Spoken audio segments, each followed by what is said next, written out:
tonight to the most fabulous and celebrated place in the world.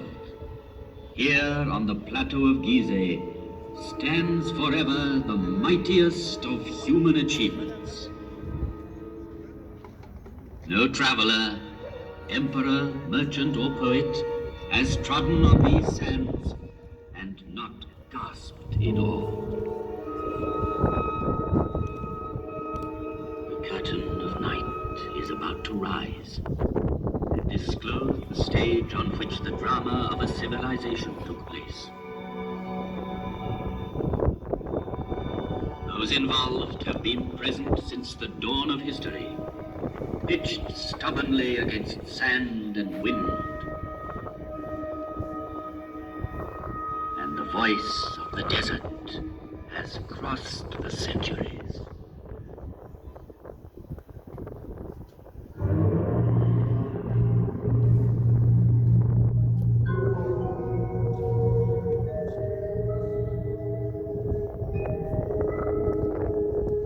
With each new dawn, I see the sun god rise on the far bank of the Nile. His first ray is for my face, which is turned towards him. And for 5,000 years, I have seen all the suns men can remember come up in the sky. I saw the history of Egypt in its first glow, as tomorrow I shall see the east burning with a new flame. I am the faithful warden at the foot of his law. So faithful, so vigilant, so near him that he gave me his face for my own. I am a pharaoh's companion, and I am he, the pharaoh. Through the ages, I received many names from the people who came to me in adoration.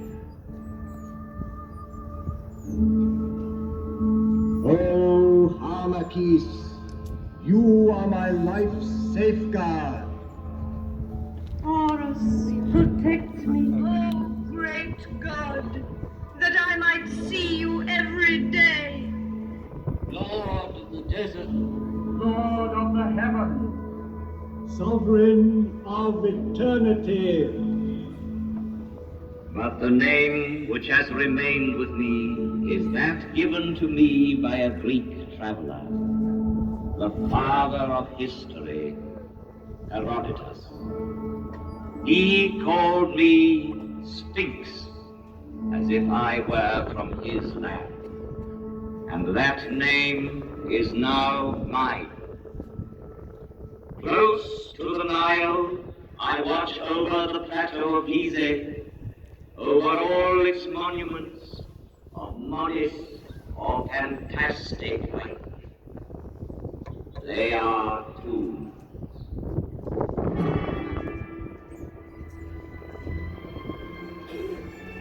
Civilizations are like islands on the ocean of barbarism. Over this one, the Sphinx has gazed and watched for 5,000 years.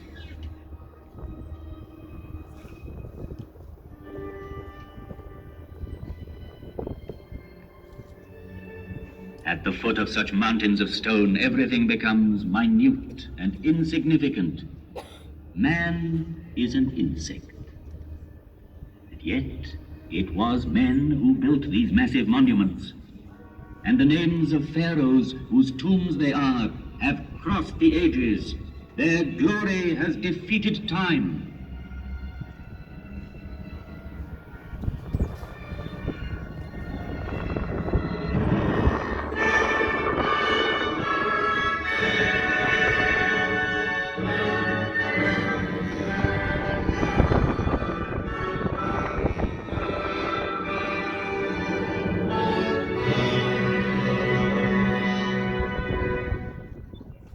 This is the tomb of Cheops. pharaoh of the 4th dynasty 4,500 years ago. Here is the great pyramid which he built to defend himself against death. 455 feet high.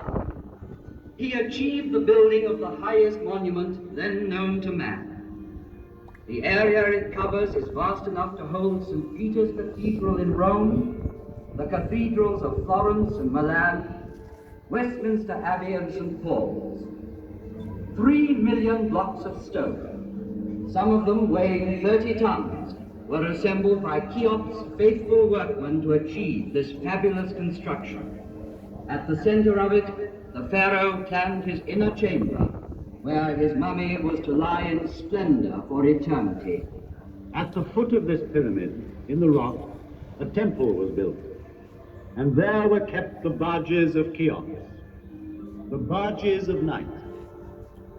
In these large wooden vessels, the dead pharaoh could continue his voyage in darkness towards eternity.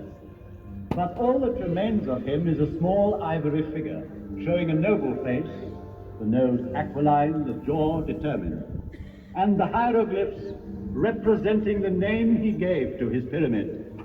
Cheops dominates the horizon. The Pyramid of Khephren. It too bears an inscription, Khephren is great. Yet, out of respect for his father Cheops, Khephren built his pyramid on a slightly smaller scale. Each side of the base measuring 710 feet, the angle being 52 degrees, it reaches a height of 445 feet. The brilliant covering of polished limestone on the apex originally extended over all 4 sides, adding to the magnificence of the pyramid.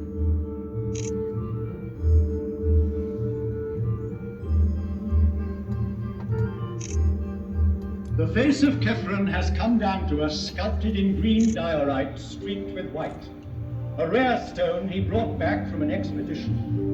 Here he is, close to us, in the guise of the Sphinx, carved in rock near his tomb.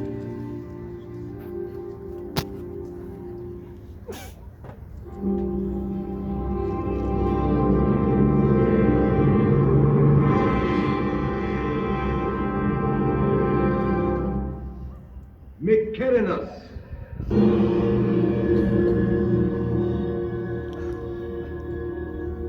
A third monumental tomb was soon to complete this immense funeral site of Gizeh and make it one of the wonders of the world.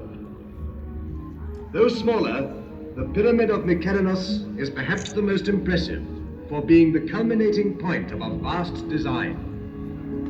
Having built it, the workmen climbed down from its granite flanks and, laying down their tools, looked up with wonderment.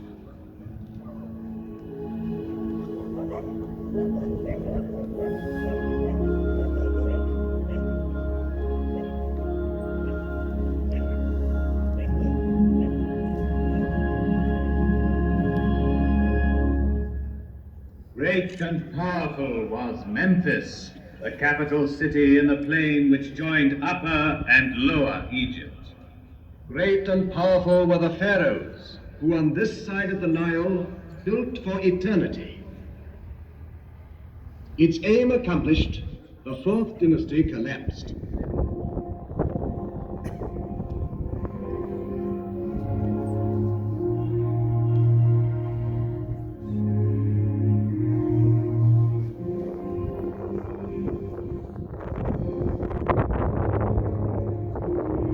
The pyramids still stand, and the inscription on the one that completed the design claims, "Divine is Mykerinos."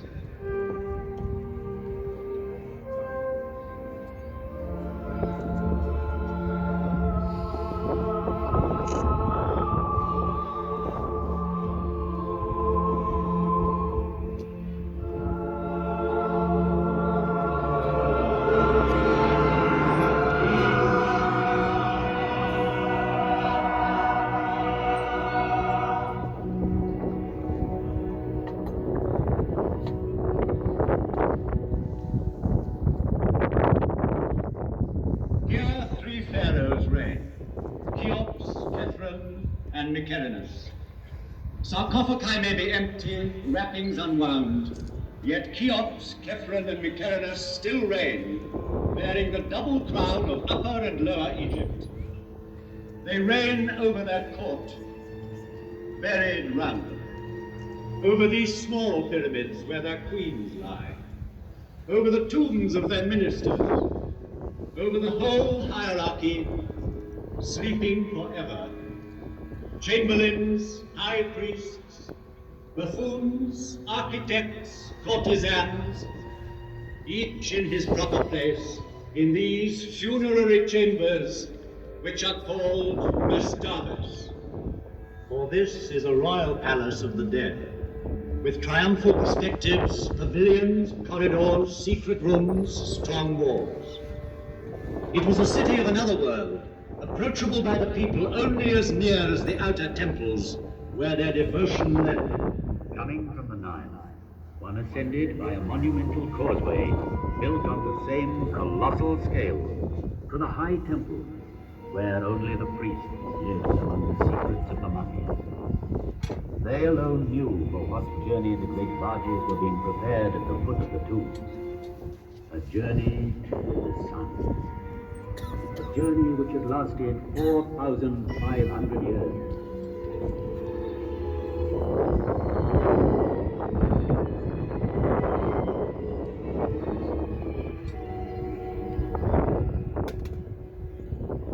In the maze of this necropolis, let us stand by a tomb like 1,000 others, that of the mother of Cheops, and in it, by the litter marked with golden hieroglyphs, which she had prepared for the eternal journey by her son's side.